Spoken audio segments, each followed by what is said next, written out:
What's up, everyone? We have an article on comicbookmovie.com, and they have a list of things that reveal some cut footage or ideas that were changed in Captain America: Brave New World, including Red Hulk's original fate. So let's get right into it. The movie went through many changes, like the Serpent Society being cut and replaced by Giancarlo Esposito's Sidewinder, the leader of the power-free Serpents. And let us not forget the leader's divisive new look.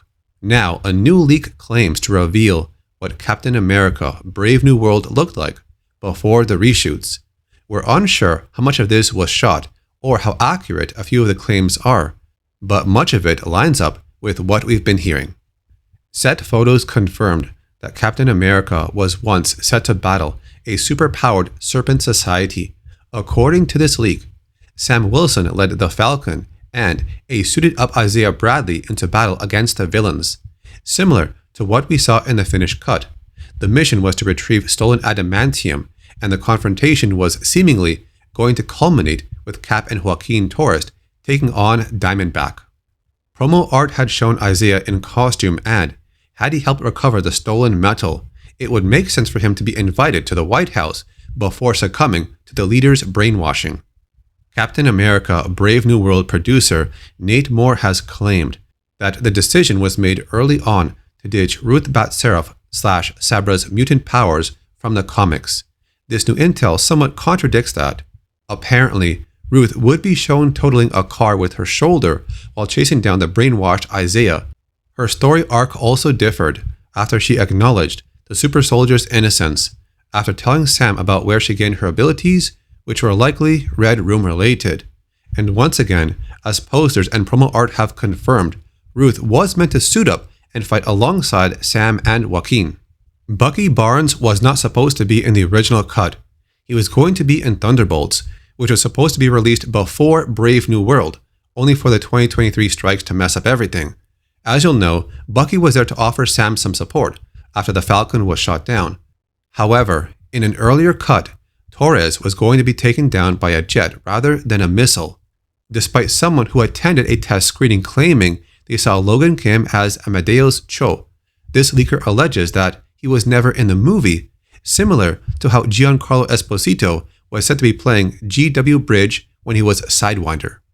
The leader was indeed meant to have a design far closer to what we're used to seeing in the comics.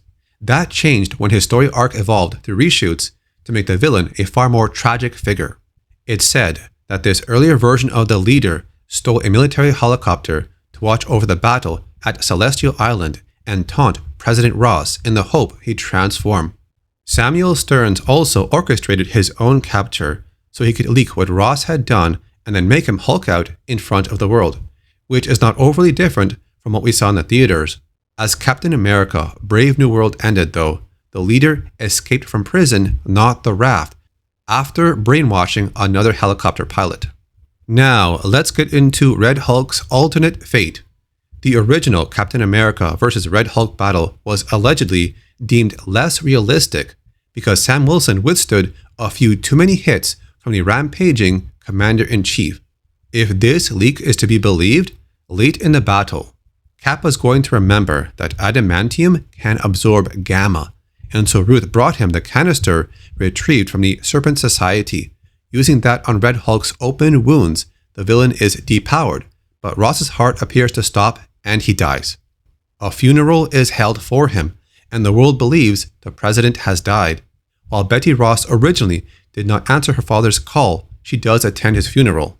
There are big gaps in this Captain America: Brave New World leak, including who and why fakes Ross's death. Yes, a post-credit scene supposedly took us to Betty's home on a rainy night, with scorched footprints leading up to her door. With that, lightning would have lit up the sky, showing Red Hulk's silhouette and glowing red eyes, only for him to have vanished on the second flash. This is intriguing on several levels, which means Ross would have never been held accountable for his actions unless the leader was the one true villain and he was an innocent bystander of sorts. There was also another part of the story that was cut out. The movie was reportedly set to reveal that Japan figured out how to synthesize adamantium into a liquid metal, a fun tease for Wolverine's eventual debut. So, what do you think about those changes to the story? Put your thoughts in the comments, and I'll see you next time.